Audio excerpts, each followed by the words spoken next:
des minerais principalement destinés au marché de la construction, à savoir la peinture, le carrelage et la céramique.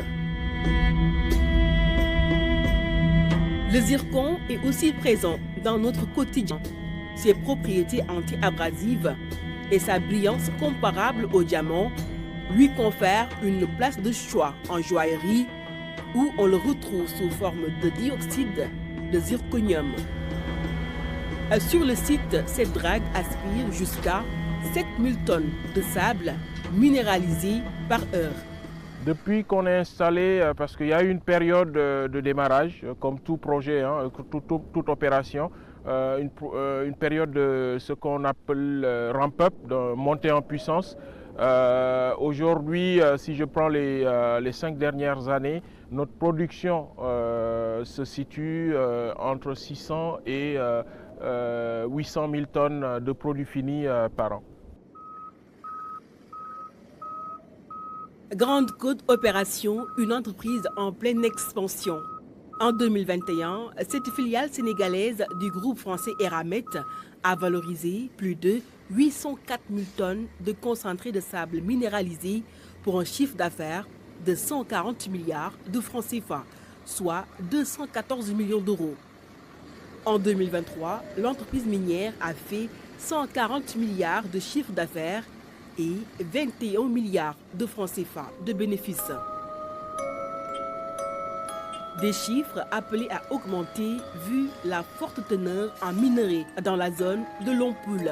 Le Sénégal est la 5e mine de zircon au monde et aujourd'hui, GCO est devenu le 4e producteur mondial de zircon en seulement 10 ans.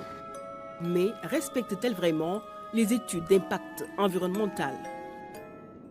Eramet Grande Côte a une concession minière délivrée par l'État du Sénégal avec un certain nombre de prérequis ou de conditions à remplir.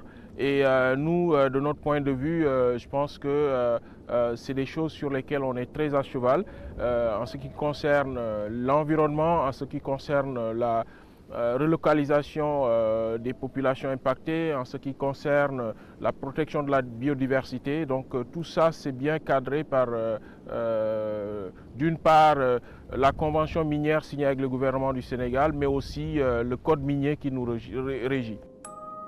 À la mairie de Lompoul, c'est un autre discours qui est servi. GCO, c'est une société qui foule aux pieds toutes les règles d'éthique dans l'exploitation des mines. GCO, c'est une société qui n'a aucun respect pour la dignité humaine. GCO, c'est une société qui s'octroie ou qui s'arroge tous les droits pour faire ce qu'il veut. Déjà sur le plan environnemental, leur étude d'impact environnemental n'a jamais été validée en audience publique. On l'avait rejetée. Et ils se sont débrouillés avec des autorités pour avoir un quitus pour continuer. Ce qui est extrêmement grave.